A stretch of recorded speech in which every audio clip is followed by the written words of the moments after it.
नमस्कार, स्वागत है आपका कौशाम्बी टाइम्स में और मैं हूं सुशील मिश्रा। राधिका किशोरी जी भागवत कथा जब मंच पर आसीन होकर कहती हैं तो जो श्रोता भागवत कथा सुन रहे होते हैं तो सम्मोहित हो जाते हैं। आज राधिका किशोरी जी हमारे साथ हैं और सौभाग्य है हमारा कि इनसे बातचीत करने का हमें मौका मिला। राधिका जी, स्वागत है आपका। जय सिया राम, राधे राधे। ऐसी कौन सी सम्मोहन विद्या है जो श्रोताओं पे आप डालती हैं कि जब तक आप भागवत कथा कहती हैं सम्मोहित होकर सुनते हैं?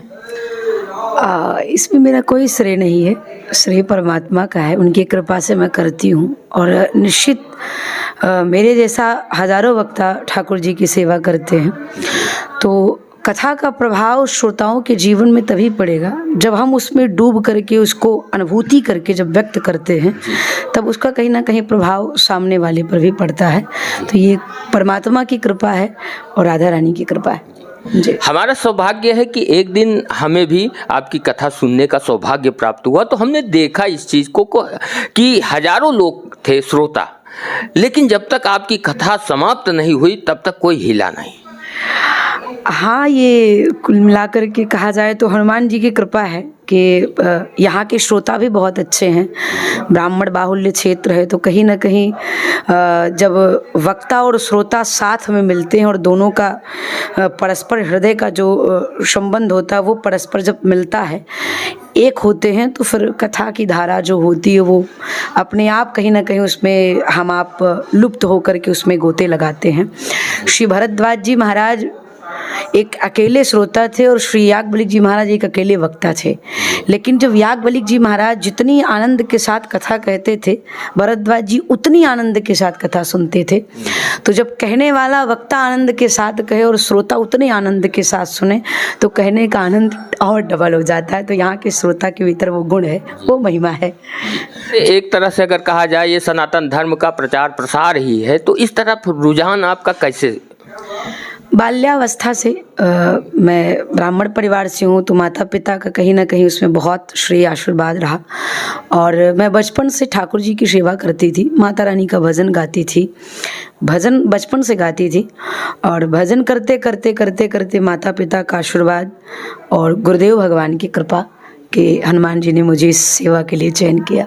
कहीं ना कहीं ये परमात्मा कृपा। यहाँ तक पहुँचने में कितने साल की तपस्या है आपकी? क्योंकि जिस तरह से आप भागवत कथा कहती हैं ये तपस्या ही है। कंठस्थ होना, जो श्रोता होते हैं उनको सम्मोहित कर लेना, ये तपस्या ही है। लगभग मुझे 10 वर्ष हो गए भगवान की कथा करते करते और उससे 5 वर्ष पहले मैं ठाकुर जी की सेवा करने का प्रयास कर रही थी। तो कुल मिलाकर 15 वर्ष हो गए मुझे इस क्षेत्र में आए हुए, ठाकुर जी की कथा के क्षेत्र में आए हुए। उससे पहले तो मैं मतलब परिवार में मेरा रहना अयोध्या होता है, गुरुदेव भगवान के साथ में तो रह करके शिक्षा दीक्षा होती थी, लेकिन 10 वर्ष से मैं ठाकुर जी की सेवा कर रही हूँ। बेसिक शिक्षा आपकी जो है क्वालिफिकेशन कहाँ तक की है और कैसे पूरी की? जी, हमारी शिक्षा 12वीं तक तो मैं अमेठी से ही क्योंकि मेरा जन्म स्थान अमेठी है और रहना मेरा अयोध्या होता है। तो सिर्फ ग्रेजुएशन हुआ है मेरा और शास्त्री मैंने साहित्य से किया है जी। दोनों एक साथ, बेसिक शिक्षा भी और जो आप भागवत कथा भी, तो एक साथ कैसे? कहीं ना कहीं इसमें परिवार वालों का बहुत योगदान रहा और उस क्षेत्र में बेसिक शिक्षा में बहुत मेरा रुझान नहीं रहता था, बहुत मेरी रुचि नहीं रहती थी। जब मैं पढ़ने भी बैठती थी तो ठाकुर जी की भजन लगाकर तब पढ़ती थी, उधर भजन चलता था उधर मैं पढ़ती थी। तो ये मेरा जीवन है। लेकिन अब दोनों ही, ये स्वाध्याय भागवत तो कथा कुल मिलाकर के कुछ तो श्रेष्ठ जनों की प्रेरणा है ये है, लेकिन ये स्वाध्याय है कि एकांत में बैठकर चिंतन और परमात्मा की कृपा, इससे अधिक क्या ही कहें कि मेरा उसमें कोई योगदान नहीं है, सिर्फ और सिर्फ भगवान की कृपा है भैया। सनातन धर्म में देखने को मिला, अभी दिल्ली में एक घटना हुई, राजस्थान में घटना हुई कि बहुत से लोग, हजारों की संख्या में लोगों ने सनातन धर्म का त्याग किया, बौद्ध धर्म को अपनाया। तो इस पर आप क्या कहना चाहेंगी और मतलब ऐसा क्यों हो रहा है? केवल विश्व में सनातन धर्म ही है जिस पे लोग हमला करते हैं, टिप्पणी करते हैं और किसी धर्म के प्रति किसी की हिम्मत नहीं होती।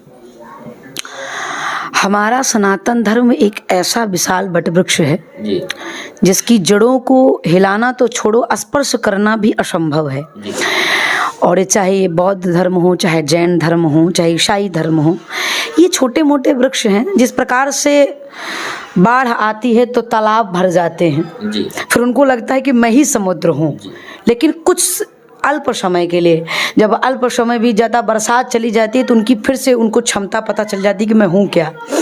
तो उसी प्रकार से जितने आदि छोटे मोटे धर्म हैं, कुछ दिन के लिए इनका आतंक बढ़ा हुआ है। और कहीं ना कहीं आज हमारे समाज में विश्वास से ज़्यादा लोग अंधविश्वास होते चले जाते हैं। तो भाई अंधा व्यक्ति किस तरफ जा रहा है इसको तो उसे थोड़ी ज्ञात होगा। तो हमारे आपके समाज में कहीं ना कहीं इसका श्रेय हमारे आपके समाज को जाता है, परिवार को जाता है। आज हमारे विद्यालय में हमारे अध्यापक और हमारे घर के गार्जियन दूसरे की चर्चा ज़्यादा करते हैं, हमारे धर्म के बारे में बताना उचित नहीं समझते हैं।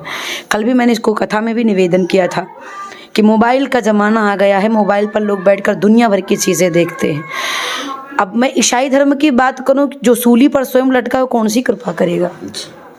जो स्वयं सूली पर लटक गया वो कौन सी कृपा करेगा? परंतु अब वही है कि जिनको अपने सनातन धर्म, जिनको अपने मंत्र पर विश्वास नहीं है, मंत्र तो वो शक्ति है जिस मंत्र का प्रयोग करके मैया अनुसुईया ने ब्रह्मा विष्णु महेश को पालने में लिटा दिया। मंत्र वो शक्ति है जो मैया कुंती ने 3 पुत्रों को प्राप्त कर लिया। परंतु मंत्र वो शक्ति है जिसका हम साधना करके, जिसका हम उपयोग करके परमात्मा को धरती पर ला लेते हैं। परंतु मंत्र का भान आज हमारे समाज में नहीं है।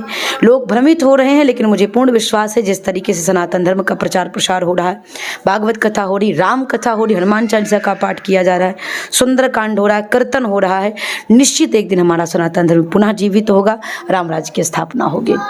आज धर्म पे लोग राजनीति कर रहे हैं, धर्म पर पाखंड बनाकर लोगों के साथ लूटपाट कर रहे हैं और धर्म के नाम पर बहुत सी गलत चीजें हो रही हैं, तो इस पर आप क्या कहना चाहेंगे? कलयुग का प्रभाव है और दूसरा चीज लोभ है जी। लोभ ऐसा शत्रु है जो व्यक्ति को कहां से कितना गिरा दे कोई नहीं समझ सकता है।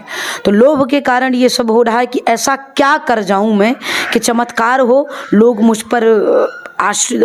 पर आकर्षण होकर के सर्वस्व अपना न्यौछावर कर दें। कहीं ना कहीं इसका कारण लोभ है और एक न एक दिन सबका पतन होगा, मुझे पूर्ण विश्वास है। और दूसरी बात रही कि समाज में बहुत सारी, चाहे भ्रूण हत्या हो, चाहे दहेज प्रथा हो, चाहे आजकल बच्चियों के साथ कुकर्म किए जा रहे हैं, तो कहीं ना कहीं इसका श्रेय हमारे आपके परिवार समाज को जाता है। तो जितना मुझे लगता है कि जितना सनातन धर्म की ध्वजा को फहराने का, जन जन में राम के नाम का प्रचार प्रसार करने का जितना दायित्व एक भारत के संत का है, एक विद्वान का है, एक वक्ता का है, उतना ही संपूर्ण श्रेय परिवार के प्रत्येक सदस्यों को जाता है। आज जो सनातनी हैं या कोई भी धर्म से हो, लेकिन परिवार में संस्कार विलुप्त हो रहे हैं, जिसके कारण तरह तरह की कला सामने देखने को मिल रही है, क्या कहना चाहिए? ये कलयुग का प्रभाव है। भागवत के अंश में वेद व्यास जी ने लिखा है कि कलयुग में यही होगा, माता पिता का सम्मान कम होगा, पति पत्नी में कलह होंगे, भाई भाई से संबंध नहीं होंगे, बंटवारे की बात पहले रखी जाएगी। तो कहीं ना कहीं ये कलयुग का प्रभाव है और कलयुग से ज़्यादा हमारे आपके यहाँ संस्कार का अभाव है। जिस प्रकार से घर बनाने से पहले नींव तैयार की जाती है, लोग कहते हैं नींव जितनी मजबूत होगी घर उतना टिकाऊ होगा। तो नींव हमारे आपके परिवार में जब बच्चे जन्म लें तो बच्चों के भीतर संस्कार लाने से पहले माता पिता को अपने भीतर संस्कार लाना पड़ेगा। वाणी का संयम रखना पड़ेगा, नेत्र का संयम रखना पड़ेगा, इंद्रियों का संयम रखना पड़ेगा। माता पिता अगर संस्कारवान हो गए तो परिवार बच्चे को संस्कारवान बनाना नहीं पड़ेगा। और हमारे समाज में 16 संस्कार हैं, लेकिन आज के ज़माने में बच्चों के भीतर किसी ब्राह्मण को बुलाकर कोई न यज्ञोपवीत कराता है जल्दी से, न उपनयन संस्कार कराता है, न नामकरण संस्कार होता है, न शिक्षा संस्कार होता है। तो कहीं ना कहीं संस्कार हमारे यहाँ लुप्त हो रहे हैं। इसका संपूर्ण कहीं ना कहीं जो इसका श्रेय जाता है वो परिवार के सदस्यों को जाता है। तो परिवार वालों को इस पर विशेष ध्यान रखना चाहिए। बच्चे विद्यालय 5 वर्ष के बाद पढ़ना प्रारंभ करते हैं। विद्यालय के शिक्षक 5 वर्ष के बाद बच्चों को ABCD पढ़ाते हैं, लेकिन उसके पहले माता पिता का ये स्वभाव होना चाहिए कि 5 वर्षों में बच्चों को बेसिक शिक्षा न दे पाए, लेकिन आध्यात्मिक शिक्षा अवश्य प्रदान करें। आपने संस्कार की बात की तो एक सवाल है, द्वापर युग में कौरव वंश में दुर्योधन पैदा हुए, जबकि ज्ञान उस समय चरम पर था, तो वहाँ कहाँ से संस्कार की कमी रह गई जिसके कारण महाभारत हो गया? महाभारत होने का कहीं न कहीं एक आधार था, एक कहीं न कहीं कारण था जिसकी वजह से महाभारत हुआ। देखिए, सीता और द्रौपदी दोनों का किरदार बड़ा अद्भुत रहा। सीता मैया मौन रहती तो रामचरितमानस की रचना नहीं होती, और द्रौपदी अगर बोलती नहीं तो महाभारत नहीं होता। तो यहाँ पर सीता मैया का किरदार था मौन रहना, वहाँ पर द्रौपदी का किरदार था बोलना। तो अगर दोनों अपने किरदार को नहीं निभाते तो न महाभारत होता न रामायण होते। तो कहीं ना कहीं महाभारत युद्ध हुआ, लेकिन युद्ध में धर्म था, धर्म के साथ युद्ध हुआ। तो जो धर्म के साथ होता है वो कहीं ना कहीं समाज को एक नई शिक्षा प्रदान करता है, नई चेतना की ओर ले जाता है, नया दर्पण दिखाता है। लेकिन दुर्भाग्य ये है कि लोग, जो महाभारत धर्म के साथ युद्ध हुआ, आज वही हमारे यहाँ बिल्कुल विपरीत हो गया है। हमारे आपके समाज में धर्म में युद्ध हो रहा है, तो कहीं ना कहीं इसका प्रभाव है, समाज उसको गलत दिशा से ले लिया है। एक पर्सनल सवाल है, गृहस्थ जीवन की तरफ आपके क्या विचार हैं? अभी तक तो मैंने कोई ऐसा विचार नहीं किया है, और प्रयास मेरा, देखिए, मन की विकृति और मन की स्थितियों को समझ पाना शायद हम जैसे साधारण जीव के लिए सरल नहीं है, बड़ा कठिन है। संकल्प तो नहीं कहेंगे कि संकल्प को मैं पूरी तरीके से पूर्ण करूंगी, परंतु भरपूर मेरा प्रयास रहता है।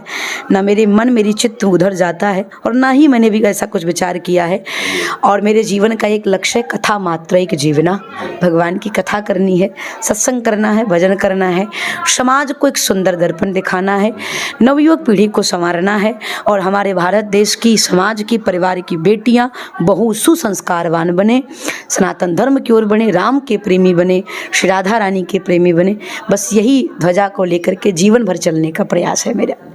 अभी दिल्ली में एक हत्याकांड हुआ, आफताब और श्रद्धा, शायद आपने सुना हो जी। तो आज हमारे सनातन धर्म से जुड़ी बेटियां दूसरे धर्म के प्रति आकर्षित होकर बिना जाने समझे साथ रहने का फैसला करती हैं, जिसका इस तरह से दुष्परिणाम सामने देखने को मिल रहा है। इस पर आप, जो सनातनी बेटियां हैं, उनके लिए क्या संदेश है आपका? सनातनी बेटियों के लिए मैं यही कहना चाहूँगी कि कहीं ना कहीं इसमें उनकी खुद की भूमिका रहती है। उनके 35 टुकड़े हो रहे हैं, कहीं ना कहीं कारण उनका निज स्वभाव है।